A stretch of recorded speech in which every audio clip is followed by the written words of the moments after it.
start with a laugh because we tried to get started and it all just fell apart. But anyway, I'm Jim from Pride of Irons, back for another show with a rival fan. Obviously, last week we didn't speak to anyone from Leeds because we had Russ on for our special Rainbow Laces show. But I'm back and Rob's back. Hello.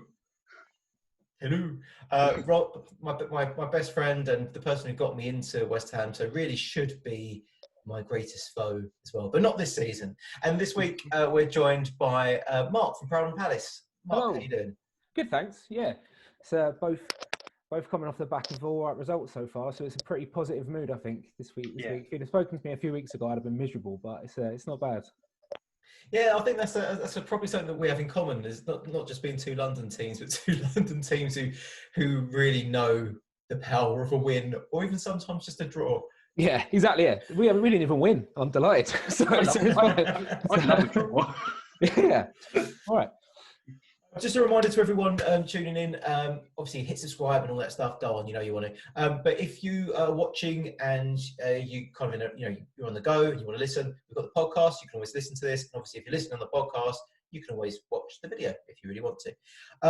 So, Mark, why don't you give us a bit of an intro about Proud and Palace, your involvement, how you got, I was going to say how you got involved, but that is your involvement. But, yeah, over to you.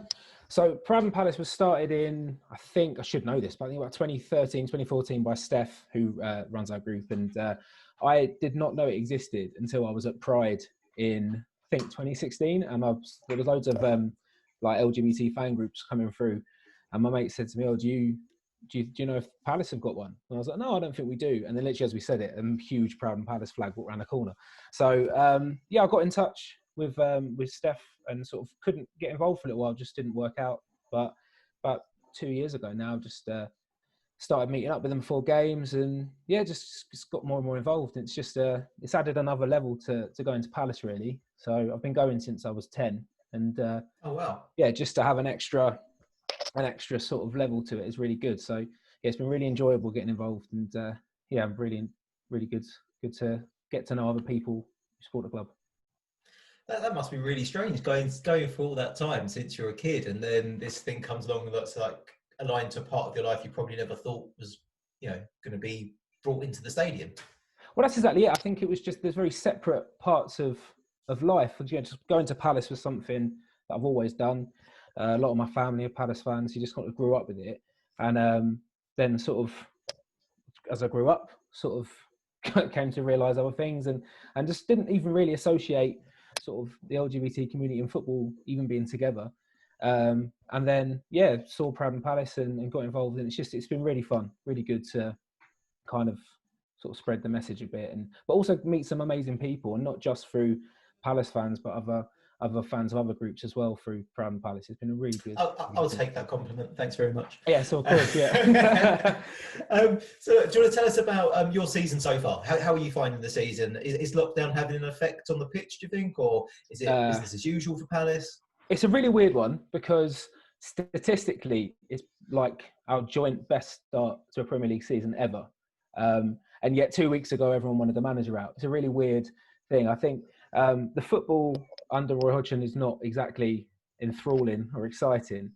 And I think he's suffered from fans not being at the games more than most, because if you had the experience around the match, seeing your friends, sort of having a laugh, sort of going to the pub if you want or whatever, you can take a 1-1 draw or a 0-0 draw where the football's been pretty drab. But when the football's the only thing you've got and it's pretty miserable, it's tough. So, we've been picking up points and not playing amazingly well. That said, the last couple of weeks we've been excellent. So hopefully there's a bit of a turnaround there. But it's a really weird atmosphere, very divided fan base at the moment over whether where we are is exciting or not. But you just got to be grateful for not being down where sort of Sheffield United are, I guess. Or Arsenal. Yeah, relegation battle. Yeah, exactly. Come on, bring in Big Sam. You know you want to. Have you guys? You've not had Big Sam yet, have you? We did. We had him We had him for about 6 months, and then he retired, and then went to Everton. So it shows how much he wanted to be at Palace. That he forced retirement and then took another job. But he kept us up though. It's fair play to him. He's got to work his way round to Arsenal at some point. Yeah. So this Would should it be be the brilliant season. if it was? Oh, It'd be could you so imagine funny. Wenger will be coming out of retirement like, oh, please, just let me do it. I bet Tony Pulis is just gutted he took the Sheffield Wednesday job because there's another one there just like, come on, could have got Arsenal if we just waited it out. What's oh God, the guy who managed Blackpool for ages? Ian Holloway. Ian Holloway. No, not Holloway. The guy who, how can I not remember his name? Who had it out with the players on the pitch at half time? Oh, Phil Brown. Yeah. Yes, what's he up to now? He's a non-league manager. Yeah, he's like he's somewhere abroad. I saw a thing on Twitter where I think he might be in India managing, and he looks like you would like super tanned, like sort of midlife crisis, full on midlife crisis going on. But he looks like he's loving life. That tanned at Blackpool, and surely in India he's yeah, positively glowing, I'm sure. So Hodgson, then fans okay with him right now, but is it a bit of a? It's a weird one because it's just everything should be right. Everyone, he's a local boy. He's from Croydon. He's a Palace fan. When when he took over, we were absolutely we'd lost 5 in a row without scoring. Went on to lose another few more. He's completely turned it around, and the fact that we've not really been in a relegation battle for about 2 years is really testament to him. It is not the most fun football to watch. Sometimes it is. About twice a season we seem to absolutely hammer someone, but it's a weird one. But I really don't know what else we can expect. There was a moment when we lost to Newcastle and Burnley without scoring, and they were both 2 abject games, and that's where people started going, well, actually, this is pretty poor, because Hodgson himself had said that it's the best squad he's ever had at Palace, and yet things seem to be getting worse. But then all of a sudden we've won 5-1 at West Brom and played really well against Spurs yesterday and got a really good result. So it's just, you just don't know. Whenever you think people might be getting on his back, he just pulls a result out somewhere. So, and that's why we're sort of consistent, I guess. We're not near the bottom, but we're not going to challenge anyone at the top. It is so like talking to a West Ham fan. It's frightening. I keep thinking you're talking about West Ham. The thing is, you guys have actually struck on something quite good at the moment. Like Man United aside the other week, you've been pretty good. So but then there's always that apprehension, I guess, of like things are too good, something's going to go horribly wrong. The problem is, if we actually had another striker, and a couple of other players, if the ball actually backed him, we could be even better. Yeah, see, that's exactly the same with Palace. That's the constant conversation. If only we'd actually addressed some of the issues that have been there forever. Yeah. But it's a strange one. We could actually be that next level team that we've wanted to be, but I just know that the board ain't going to back us. So I don't have any money. See, I don't think, even if we were backed, I don't think we'd go on to sort of challenge the top 7 or anything. I don't think we're that side, but we could be more comfortable than we are, and maybe a little bit more entertaining. I think we could be a European side if we had the money, but I don't think we'd be winning. To play Astro Gugu again or whatever. Cracking away. The problem is we don't have enough players to play them. Yeah. This is the problem, isn't it? We're 1 or 2 injuries away from a catastrophe at the moment, especially, Antonio's out and has been. That's fine. We knew about that. But now with Masuaku having that surgery, apparently he's going to be back pretty quickly. It's like keyhole flush out or something. But still, that's probably a month, 2 months without him. Yeah, and I hear us a lot of talk about us trying to buy King from Bournemouth in the window, but he hasn't played a single bit of football this season. So he won't even be. Oh, well, we'll definitely sign him then. He won't be match ready later. Yeah. So, next question. I don't know how this one's going to go actually. So I always ask the opposition fans what they make, or what does their fan base make of West Ham, and then I'll ask sort of Rob for the reverse. But is there any rivalry there, or is there any bad feeling, good feeling? Personally, I don't really. It's the same as any other London club, really. It's just I think we've both got bigger fish to fry when it comes to rivals. We've got games that are more important to us, and the same for you guys. But it's always, I don't know. There seems to be. I was going to say on Twitter there seems to be bristly things, but people can be against anyone else on Twitter. So I don't think that really matters. But no, there just seems to be. They always seem to be quite big games. I don't know. Like I think ever since the playoff final years ago and stuff like that. I mean, I'm sorry to bring it up, but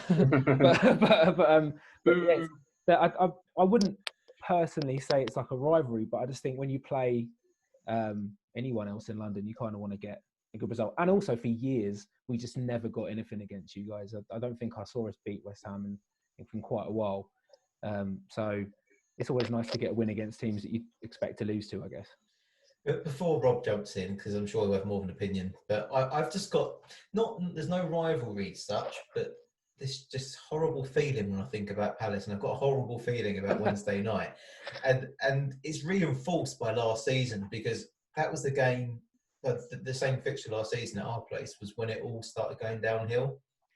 It was that was a really odd game, because you were all over us for most of it, and then got back into a penalty and a VAR goal was a bit a bit of a contentious. Yeah, that was the start of old Roberto's stewardship of our goals.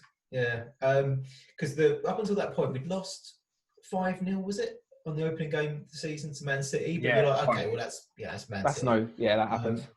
But other than that, there was wins, couple of losses, couple of draws. It was going okay, and then Fabianski got injured against, was it Burnley or Bournemouth? I can't remember if it was a team beginning with B. Burnley, right? And then Roberto came in, and it just, the wheels just completely came off. But that first game was the Palace game. That was the start of the. That was the beginning of the end for Pellegrini, essentially. It was such a bad mistake keeping him in goal the whole time, wasn't it? It really was. 6 games in a row, wasn't it, that he played before he made so many mistakes. I've never seen a goalkeeper make so many mistakes. He was pretty consistently poor, wasn't he? It was like, just from an outside perspective, going, "How's this guy there?" Do you know the problem? Poor is I think poor is like general compliments. He made the thing is, he made some good saves as well, which was quite weird, because he'd done so many bad things. Then he pulled up a cracking 1-to-1 save. He was a confusing goalkeeper. Definitely not Premiership standard. Was the game at Selhurst last season on Boxing Day? Was that Pellegrini's last game in charge as well? I seem to think it was around then. So we won. I think we won 2-1.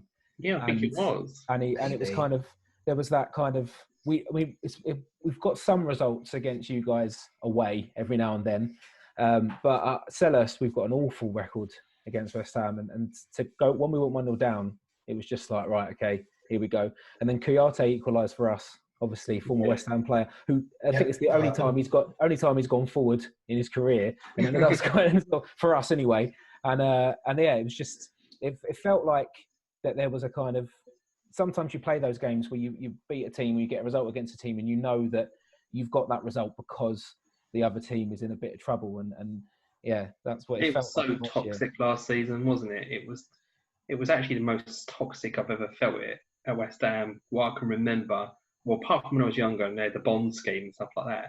But apart from that, it was so toxic. It was quite unsettling. It was like, it was online, on the pitch. It's just nasty. So I'm doubly worried now about Wednesday, because if you were the beginning of the end for Pellegrini and the end of the end for Pellegrini, it's nice. It's like a little jinx. So, Rob, what's the overall feeling? You support West Ham longer than me.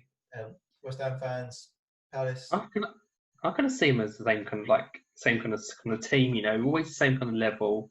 Always bring a player through from a youth system once in a while, who's a quality little player as well. Always have a really good game against Palace as well. It's always an exciting game. There's always goals in it as well. Yeah, and we scored some good goals against Palace. I think Dimitri Payet's free kick is one I kind of remember off the top of my head, kind of thing, as being quite good. There's always a good goal in there as well. So I've always looked forward to Palace. I've always looked forward to Palace games, actually. It's always one I've always gone to as well. When you said good goals against Palace, I've been to the London Stadium twice. The first time was Andy Carroll's overhead kick. Yeah. And that is a long old walk back to the tube station after that happens. And then the second one... The 3-1, was it? And then Lanzini, I think, scored as well. Yeah. And then the second one was when... I think Lanzini scored again, because he always scores against us. But there was... was it? Can't remember who scored now, but somebody scored an incredible goal. And it was like, where we were in the away end, we were just completely behind him hitting it. And the minute it got to his foot, you're like, well, there you go, that's going in. And I think it made it like 4-1 or something. We were like, for God's sake. But and then the 2 times I've not been, we've got a result. So that might be a bad omen for Wednesday as well, to be fair, because nobody can. Well, I don't know if you guys can still go with all the tier stuff. But no, it's been announced this evening. Yeah. So it might be a good thing for not going. They're just proper London clubs for me. West Ham, Crystal Palace. We always seem to be linked to the same players as well. Always. Every single club. I don't know whether it's lazy journalism or just both being relatively. Well, no, because they end up at our clubs. That's true. Yeah, you're right. Yeah, it's true. Yeah. Or we don't mind selling a player to you guys either. Yeah, we've bought a few. Tomkins is still knocking around at Palace. I don't think he's played a game in about a year because of injuries, but he's still there. And... Oh, I mean, when we let him go, that was just depressing, man. Yeah, I think we should have kept him. So I couldn't believe you let him go. He's class. When he's fit, he's brilliant. He's just always injured, which is probably why you let him go. But yeah, he's still around. He was on the bench on Sunday. He couldn't get in the side. That's why we let him go, because he couldn't get in the side, could he, Jim? I can't remember who was above. I think Winston Reid and James Collins was in front of him, weren't they, at the time? It wasn't just them two. Why can't I remember who? I can't remember either. But I know that was. I mean, but it was one of those things. It wasn't like we had. It wasn't like we had an embarrassment of riches at centre back. That wasn't the point, right? Like there was always space for rotation, and I think that's why most fans just couldn't believe that we'd actually got rid of him, because it didn't make sense. It's like, one injury away from needing him, or whoever it is, playing out of sorts or whatever it may be. So yeah, we couldn't believe it. It was only, what was it, 10 million? Yeah, and that's the thing. It wasn't even that much. It was just, I think it's in the long run that's proven to be a pretty shrewd bit of business. Far shrewder than like Mamadou Sakho, who cost 32 million quid and has probably played just as many games through injury. So is he still there? Yep, he's still there. He's still he's always injured, and he'll play a few games. He'll either have a howler or get injured again. So the fact that we've got Tomkins and Sakho both in the club, but we're playing Kouyaté at centre back shows where we are at the moment. Yeah, so. I thought we've been there. Oh. I don't think we've ever had to play Kouyaté at centre back. We did play Kouyaté at centre back a couple of times. Did we? Yeah. Okay, it couldn't have been that often then. Okay, so I mean, looking towards this, I was going to say this weekend, this Wednesday's match. Given that we've got all these kind of omens and shit to wipe away, how do you see it going? Rob, let's jump to you first. The way we get set up and stuff like that. Yeah, how do you see the game going, given where we are right now and the fact we know we can't play, or we can play the same formation, but not with the same players, obviously. How we played quite differently the other day. What do you see happening? I really don't know. I'm really quite confused about it, because if we we always seem to play kind of bad against some kind of club sometimes, and I think if we play the same way we set up against Leeds, there might be a lot more goals in it, because we definitely seemed a bit more lax in a lot of areas in the pitch. I feel happy if we play back with wing backs, but the problem is, who would we play at left wing back? We play Ben Johnson. I think Kufal can play the other side, right? So Fredericks could play right back. He's injured. What's Kufal? No, Fredericks. Oh, I thought he was back. No, then he got injured again. West Ham, the Academy of Injuries. Yeah. So I think it'll be one of them kind of. I always used to think there'd be like kind of goals, but I think it'll be a kind of close game, because I think has a load of confidence from the Spurs game, and obviously West Ham are going to try and play the way they've been playing, and so it might cancel each other out a little bit. And I think it could be like someone still in a 1-0. I just don't know who to, if I'm honest. But I think it'll be a much closer game than previous years, because I think Palace need to kind of crack on with their season, and it's a really good chance for West Ham to push up to fourth. So yeah. So how do you see it going, Mark? I don't know. It's so difficult to know how it's going to go under Hodgson, because ultimately we're away from home. He will want you guys to have as much of the ball as possible, and he'll rely on the counter attack. There's this kind of thing you hear a lot of, like, oh, Roy Hodgson's Palace don't let in many goals. We've only get one clean sheet all season, so that's a bit of a myth. So we're good to concede. If you go 1-0 up against us, there's a good chance you're going to get something from the game, because we're not great at fighting back. I think it was rare that we did on Sunday. What is good is that he seems to have stumbled across his front line of Zaha, Eze, Benteke, and Zaha, Eze, Benteke, and one other, be it Townsend or somebody else. It seems to be working quite well for them. So he'll probably stick with that, but the rest of it is a bit of a who knows, because there could be days where we're pretty solid, or we just absolutely mess everything up and concede a couple. So has Zaha been this season? Sorry, has Zaha been this season? Do you know what he's been? I think he scored more goals this season already than he did in the whole of last season. Yeah. I think he only got 4 last season. He got 7 this year. Oh, yeah. He's benefiting from having someone like Eze to take the pressure off him. He's so isolated when he's on his own. I like Andros Townsend, but he's not quick.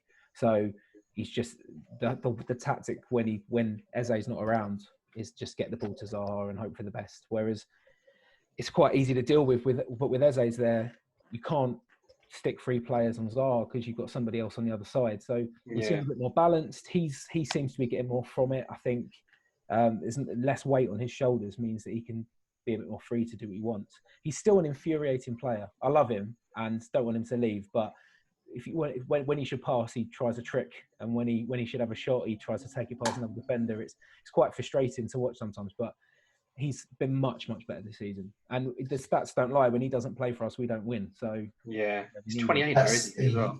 Yeah. That's why I've got a bad feeling about Wednesday as well. It's like Zaha, I think, is the kind of player that we struggle with. Like how we struggled with Grealish against Villa. Also, Townsend loves the goal against West Ham. Absolutely loves it. It's like it's those players that just always score, right? So Lukaku always scored against us when he was playing at Everton. Wilson at Bournemouth always scored, and then obviously now he's at Newcastle. Played in the first game of the season. What happens? Scores. It's just one of them. And Townsend absolutely. It's almost like a hangover from his Spurs days. A good one for you, because it was like that weird West Ham Spurs thing, and he kind of got on the bandwagon with it. Every game. Yeah. And now, like, it just seems like it's just carried over, and he loves to sort of score against West Ham. So I am worried. We shouldn't be, because we've been overall pretty solid, but I think those trickier players are where we come unstuck a little bit.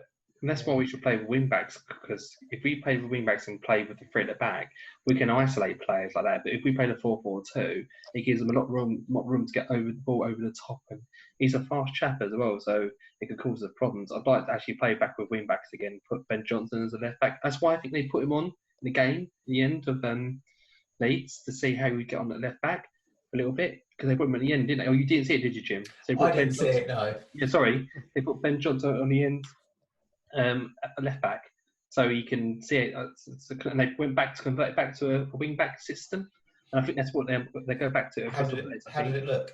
I think he looks like a good. He's 6'1". I think he's got bigger, Ben Johnson, over a year. It just looks like he looks a mountain now. I think he's put a bit of muscle on as well. I met him briefly last summer, and he seemed quite tall then, but then I'm only 5'8", so everyone seems. He's standing next to someone. I thought, God, you look quite big for a centre back. I thought, but I wonder if there's any opportunity for those youngsters that we saw early on in the season. Was it Harrison Ashby? He's playing tonight. That's it. Yeah, he's playing tonight in 21s. He looks like a real good player. He does. He does. Yeah. Yeah, maybe it's a bit too early for the Premier League, but yeah, it does worry me. Just I don't know. We'll wait and see, I guess. I think it's just the thing, isn't it? Where I'm sort of naturally a pessimist when it comes to Palace. We could be 2-0 up in injury time, and I'd be convinced that we're going to throw it away. So if there's a chance that something could go wrong, it usually will. So we've stumbled across this front line that works, and even Benteke is on a bit of form. So they're going to get injured, or we're going to take a bit of a tonking. We went to Chelsea earlier in the season after we'd won at Old Trafford, and we played really well. Thoroughly deserved to beat Man United. It was nice to be able to say that. And then we went to Chelsea and thought, right, more of the same, and they beat us 4-0, and we were just all over the place. We were terrible. So you just don't know. You just don't know what you're going to get. You know what? There's going to be quite a lot of flair on the pitch. Because you have Zaha, Eze, Sayed, Jared Bowen. It's going to actually be quite a flary game. You think about a lot of little skilly players. I think it could be quite an entertaining one to watch, to be fair. Yeah. Yeah, I wouldn't say I'm naturally a pessimist, but I just think like I said, Townsend loves a goal against West Ham, and I think we struggle with He didn't more start creative last week, players. though, did he, Townsend? No, since Eze come in, they've sort of he's been on the bench. It's just again, it's just hard to try and fit him in because there's no pace. He can still put a cross in, he can still take a shot, but it's just that he gets the ball and everything slows down. So I think while Eze and Zaha are both fit, they just move the ball forward so quickly. They're just waiting. He comes on with like 10 minutes to go, especially for chasing a goal, and invariably just can't get the ball in properly. But no, he's another one that splits the fans. To be fair, Townsend, although he's scored a lot of good goals for us, and I think if you had the reel of the shots that it takes to get to the worldies that try and win goal of the season, it infuriates quite a lot of people. I wonder if we'll see Lanzini at all. Because like you said earlier, right, he doesn't mind a goal against you guys. No, he really doesn't. I wonder if we'll see him come on for, I don't know, 10, 15, 20.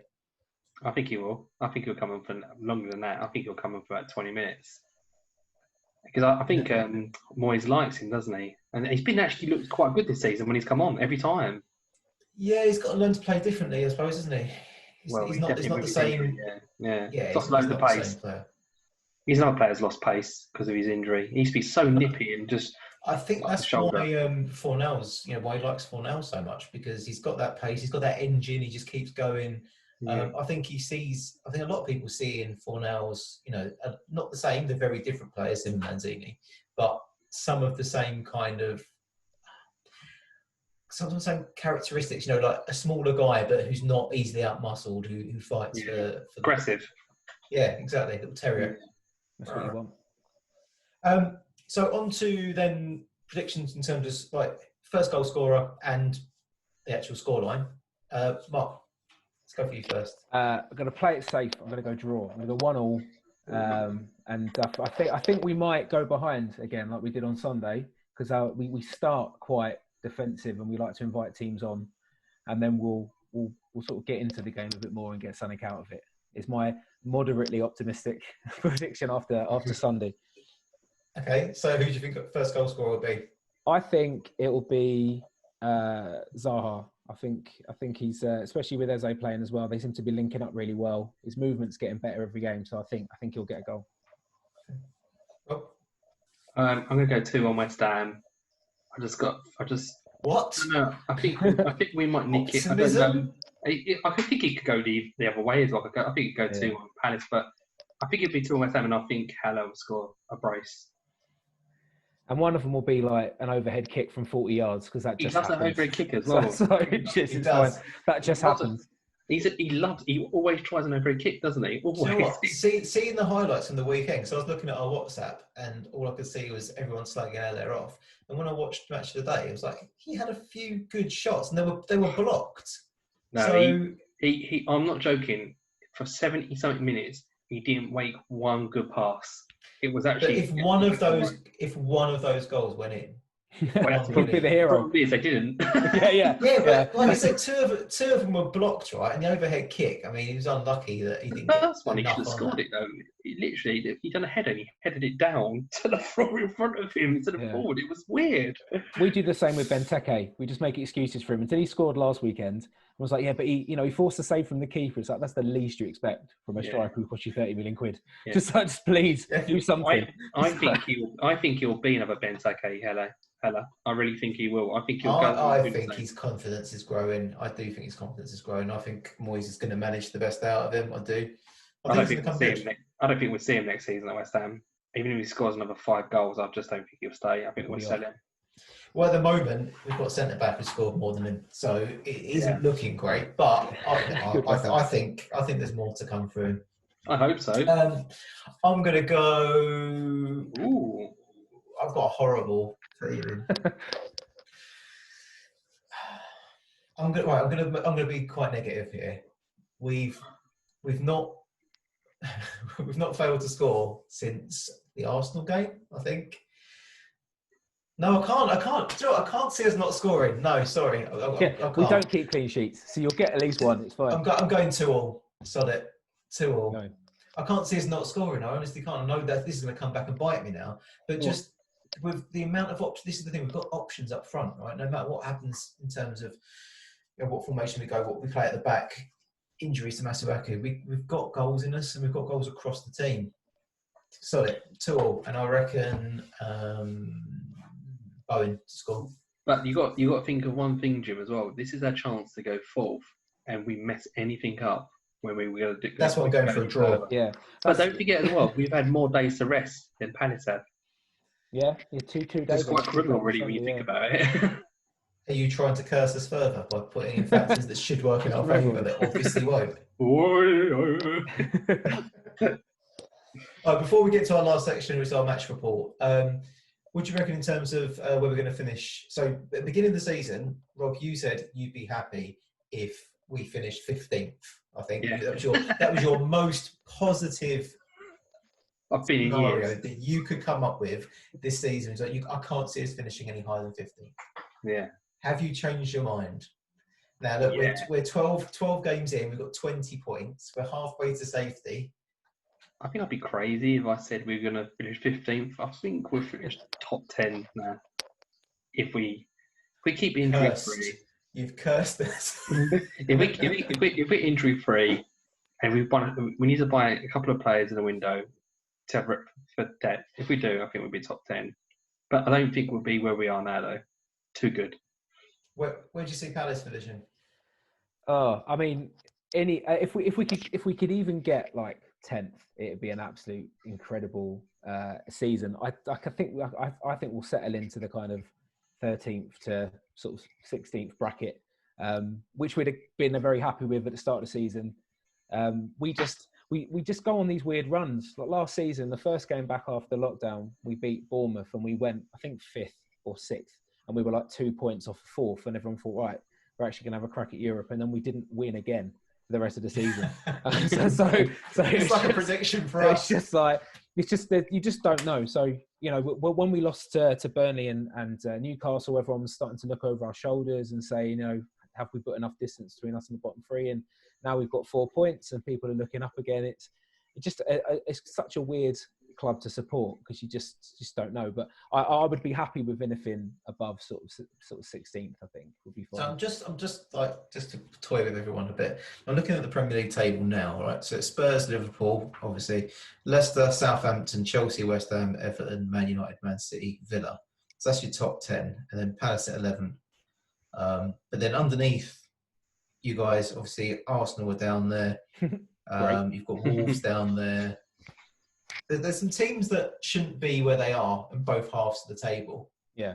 So anything could happen. I say it shouldn't be. But you think that'd even itself out, right? Like Wolves will go on a run. It's just that. So it's just. Yeah. But this is so unlike a normal season, isn't it? All these fluky results. Who knows what's going to happen? It's such. If you, I don't know if you guys do any like bets, but betting this season is next to impossible. Yeah, it's mad. It's like, you have a team that's won 6 games, and it's like they're playing like the worst team in the league at home, and they'll lose. Yeah, I got a bet on. I had Liverpool to win at Villa in one of my bets, and then they lost 7-2. So that's one I decided to give up for the season because I'm just not doing that. So yeah, I've won once. I usually win a bunch of times, but this season I've just kind of given up. It's too hard to predict.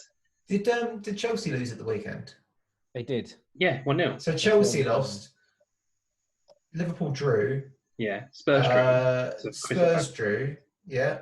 There was a few, weren't there? Arsenal lost. So like those ones you think they're bankers. Yeah. Yeah, it's mental. Well, so and on Wednesday as well, it's Palace. No, sorry, on Wednesday as well, it's Spurs, Liverpool as well, isn't it? Yeah. Cracking. Who knows what's going to happen there? Yeah. Probably nothing. Probably a 0-0. If we flip it the other way around, Rob, where do you see Palace finishing this season?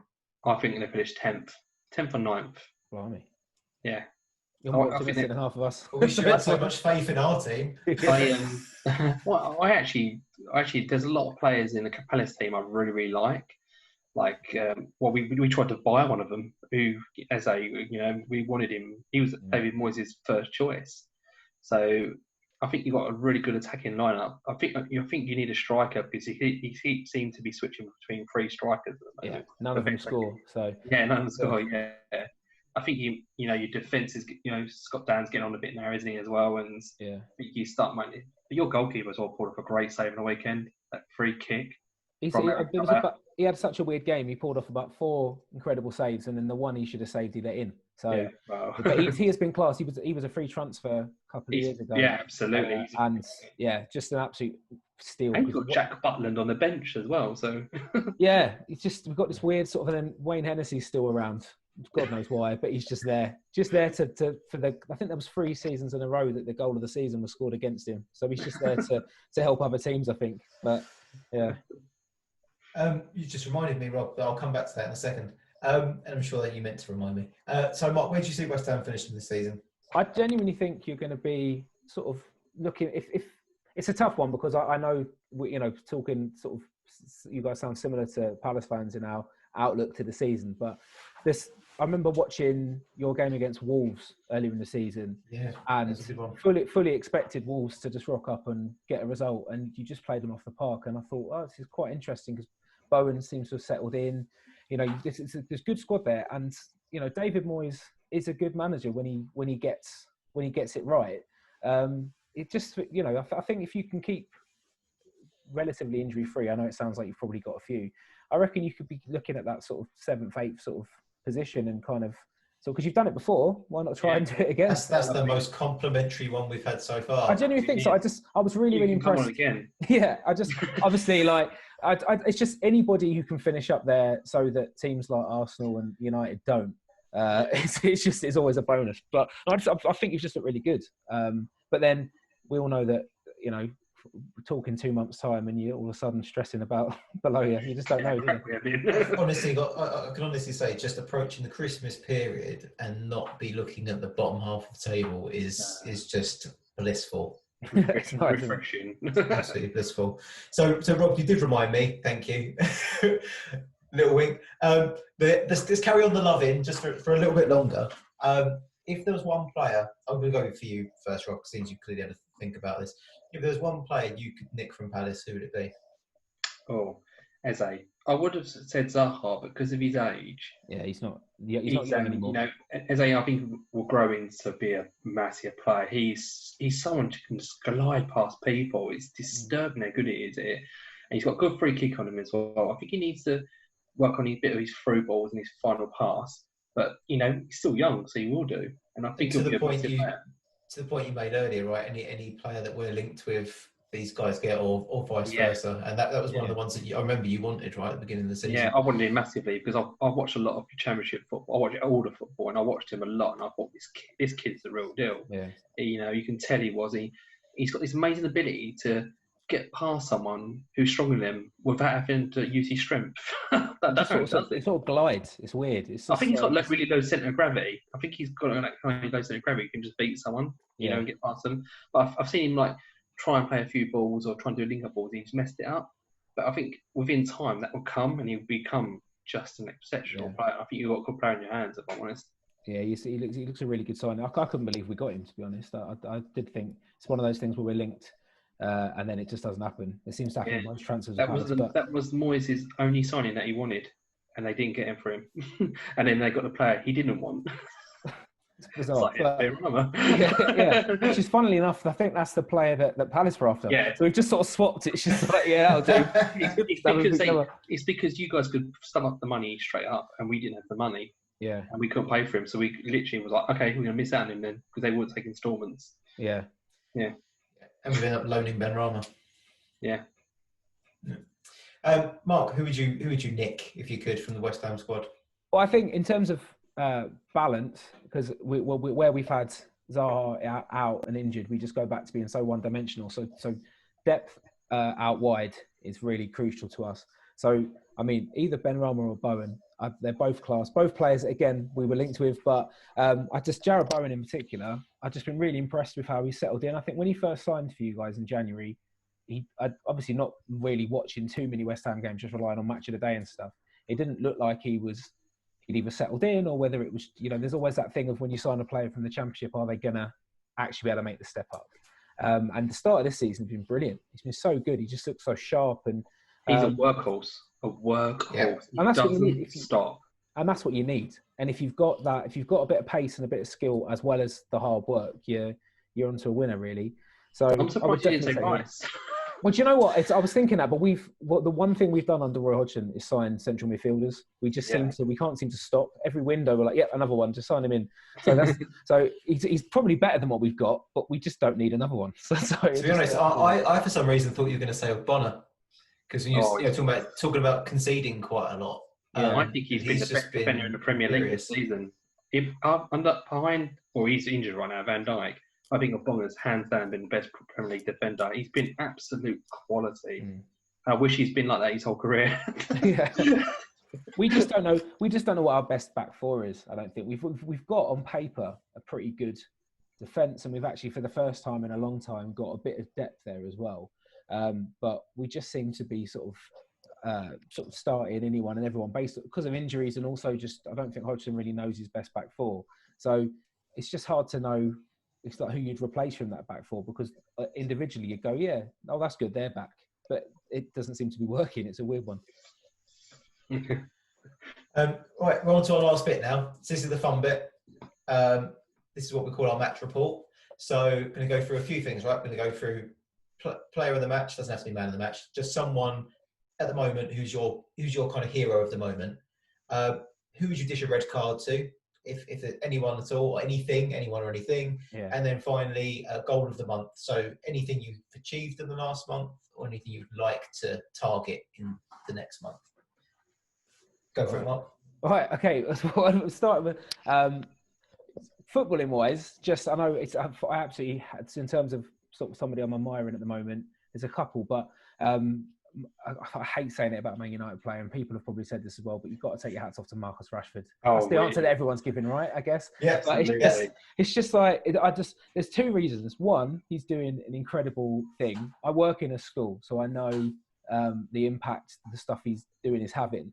But also, I love how I don't understand how it winds people up. I don't understand how you can see a man getting food for children and be annoyed by it. And it just makes me, part of it, it just makes me laugh that he's just rising above it. He never sort of reacts. He's just doing what he's doing. So, and then on the flip side of it, I was watching Sky, not in the flip side, it's just completely different. I don't know if I said that, but watched the interview with Alex Scott and Graham Souness talking about rainbow laces last week on Sky Sports. Yeah. And I just thought it was an amazing conversation with two people who were just so just honest and open, and Graham Souness, who the last person you'd expect to have rocked up at Brighton Pride, I think, but just talking about his interpretation of why rainbow laces is so important, and I just think Alex Scott's an excellent pundit, to be honest. So do you know what? I didn't see that. I need to see that. I didn't. I'll send you the link. You send me please. I really need to see that. It's really good. It was just like there wasn't. I often feel like when people talk about rainbow laces on telly, it's like tick, we've done that, move on. It's kind of like we'll mention because it's happening.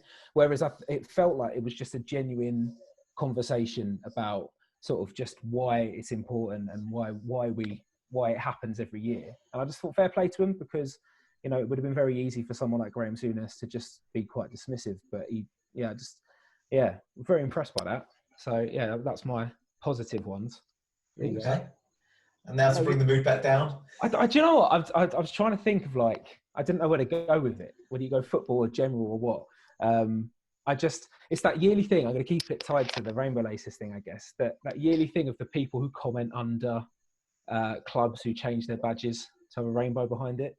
And it's the comments of my favourite one is, this is football, not politics. Oh yeah, for God's sake, this again. So it's just like, it's not politics. It's just so. And I used to years ago when the first rainbow laces I was involved with Proud Palace. I sort of was looking underneath the Palace, under the Twitter stuff to kind of see what the reaction was, and I was getting more and more angry.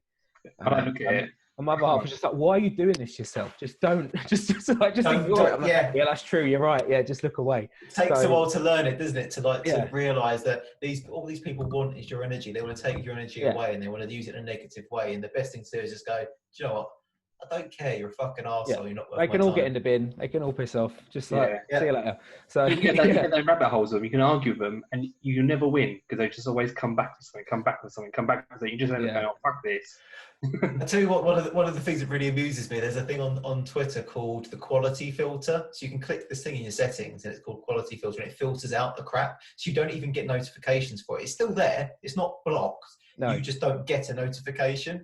And it's really funny because I've got it switched on, and every now and then someone will say, "Oh, that person was really mean to you on Twitter." And I'm like, "Were they?" And I have a look, and I'm like, "Oh, the quality filter." So that's every now and then I'll just tweet. Oh, is that what you didn't see? All the people who don't even realise the crap that they're sending to me. I'm not even seeing it because Twitter deems it as low quality. Yeah, that's great. It's like just my life. the Twitter secretary just sorting things out of the way. Just like, don't need to see that. It's fine. Leave it to me, Yeah, Jude. don't worry about that. I tell you what, I'm going to give a quick red card out to all of those people actually who were mean to Tom Allen after the bit that he did on Sky. Yeah, really? I think it's really easy to point at someone who is a bit different and who is just kind of starting out on their football journey and take the piss out of them for being naive or not getting stuff. But we all started somewhere, and like you started going over Palace when you were 10. I didn't get into football until I was 24, and that's thanks to Rob. So there was a very long period where I was the naive one and I didn't know what I was talking about. Yeah. And to a degree, still don't. But, you know, like football not too much. Football fandom isn't about being an expert. If you can go to a game and have never been to one before and get excited about it and feel some joy from it, then that's all that should really take. So those people can get in the bin as well. Was that after he was at Charlton on Saturday? They were going to go. I thought that was brilliant. I was watching Soccer Saturday. I didn't realise it was just really, you could just see the rest, like Jeff Stelling and stuff were just loving it. They were going back and just like constantly. I thought we did really well. It's just bizarre that he's a funny person. Yeah, and I just didn't see any really of that. Nice guy. Just didn't see any of that that comeback from it. But yeah, it's just a shame that people see something like that and decide they're going to have a pop. It's not nice. No, it's just not needed, is it? Look, let's just bring the mood back up again. Goal of the month. Oh, you got to have goal of the month. Oh, I don't know. every single. I just think it's just doing everything I can to keep. Yeah, it's hard to be like that when you're sort of like, oh, you're right, we're into it's lockdown, we're in tier 3, it's all this stuff. Just trying to be as positive as possible and just seeing the positive in things. Like we've still got football, that's good, and just generally trying to keep quite upbeat about things. I think is my main focus at the moment. It's hard to kind of be cheery all the time when things are a bit rubbish, and it definitely helps at Palace to have a couple of good results. But I just that's my thing. My goal is to just be as focused and as kind of as happy as possible. If that's in these strange and unprecedented times as we always say. I think that's a pretty good goal. COVID-21 coming around the corner. Yeah, because I've got to be happy now because we might lose 6 in a row and I'll be miserable. But yeah. So come on, Rob. We're in a new month. What's your goal of this month? Oh, I want to chat out as well.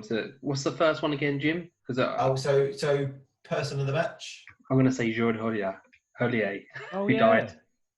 Yeah. It's quite sad that was, and he was a great manager as well. So we definitely need to give him a shout out. And I'm going to give a red card to Lord Sugar for using his death to have a pop at Piers Morgan, which was ridiculous. Yeah, so bad. It's almost like he has no filter in tone. Just because he's so rich now, he thinks he can say what he wants. Yeah, he's like Scrooge McDuck. He's like, oh. From his yacht, he doesn't realise class. Yeah, exactly. He is, isn't he? He's like. He's basically he thinks he's so powerful now, and he's got so much money, nothing affects him, so he just says what he likes. And it's just one of those things, though, isn't it? Like with other people who we may mention in football, money does not buy you class. No, absolutely. Just makes you a bigger cunt. that is the quote of the day. I'm glad I mark these as explicit content on the podcast. That is amazing. Rob, your perfect line for Sugar. Oh, God. Your goal of the month, Rob. Please bring it back to normal soon. I don't know if I've got a goal. I think the goal of my month is actually to enjoy my Christmas because how stressful everything's been for everyone, and with everything going into tier 3, tier 2, tier 7.5, wherever it is nowadays.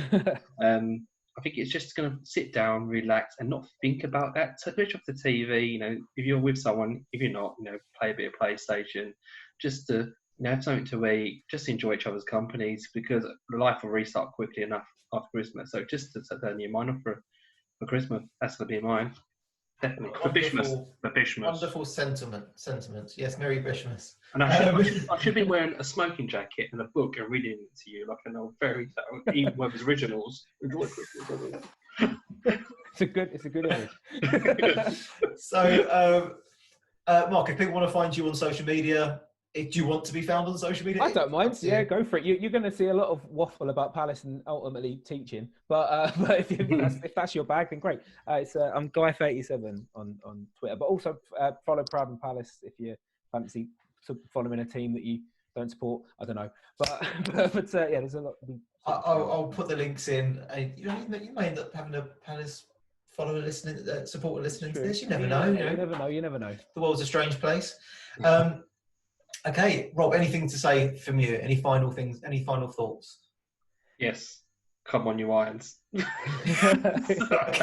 Right, Mark, thanks very much for joining us. It's been a pleasure. Really nice talking to you. Good luck for the rest of the season. Obviously, just not for this week. And that's the end. Come on, you Irons. Come on, you Irons. Well, that's my red list today. So I dropped the top rope.